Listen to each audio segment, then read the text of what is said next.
अब जो नेक्स्ट हम बात कर रहे हैं that is related to the skill section. ठीक है, कि आपके जो स्किल सेक्शन में है वो क्या क्या आनी चाहिए। सबसे पहली बात जिसके ऊपर हम कर रहे हैं, your skill section directly reflect what the employer is looking for. ठीक है, आपके स्किल सेक्शन के अंदर वो हर चीज़ इंक्लूड होनी चाहिए जिसके लिए एम्प्लॉयर जो है ना वो देख रहा है कि उसको चाहिए क्या है, एक स्पेसिफिक रोल में एक एम्प्लॉयर को क्या चाहिए।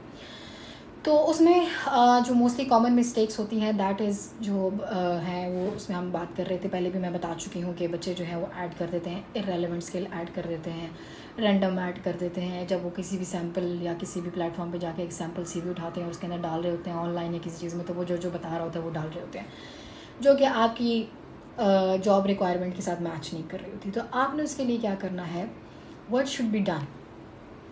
उसके लिए सबसे पहले आपने क्या करना है, carefully read the job description. सबसे पहले आपने जॉब डिस्क्रिप्शन को केयरफुली रीड करना है। उसके अंदर आपने देखना है कि क्या क्या स्किल्स उसके अंदर चाहिए। ठीक है, उस रिक्रूटर को या जिसने भी वो वैकेंसी अनाउंस किया उस कंपनी को, उस बंदे के अंदर क्या क्या स्किल्स चाहिए। अब आपने वो स्किल्स सारी अपने एनालाइज करना है कि आपके अंदर वो सारी स्किल्स हैं।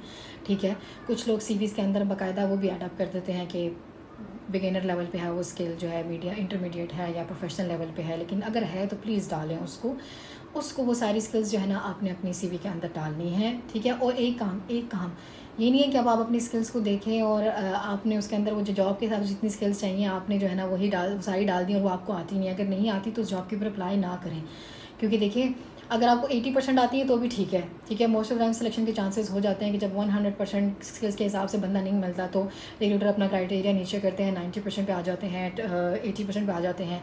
लेकिन ऐसा नहीं होगा कि 0% आपके पास स्किल्स हैं या 10% हैं और वो 90% क्राइटेरिया आपके लिए मिस कर देंगे, ऐसा नहीं होगा। क्योंकि आप शायद उस आपका CV सिलेक्शन वाला फेज़ जो है वो तो गुजर जाएगा, लेकिन जो आपका क्या कहते हैं इंटरव्यू में आपका पता चल जाएगा और फिर आप रिजेक्ट हो जाएंगे। ठीक है, CV लाइन भी नहीं करनी, CV लाइन बिल्कुल भी नहीं करनी है। वो सब कुछ आप एनालाइज करके डाला करें कि आपने उन चीज़ों के ऊपर काम किया है, वो एक्चुअली में वो चीज़ें आपके पास हैं या नहीं है, वो स्किल्स आपके अंदर हैं या नहीं है। ठीक है, उसके बाद आपने क्या करना है, वो सारी रेलेवेंट स्किल्स जो है ना अपने CV के स्किल्स पोर्शन के अंदर ऐड अप कर देनी है। ठीक है, वो मेन सारी ऐड करें। उसके बाद आपके पास कोई सॉफ्ट स्किल्स हैं, कोई अच्छी और स्किल्स भी हैं तो वो आप डाल सकते हैं, लेकिन पहले कोशिश करें कि जो मेन स्किल्स हैं आपने उसको टारगेट करना है।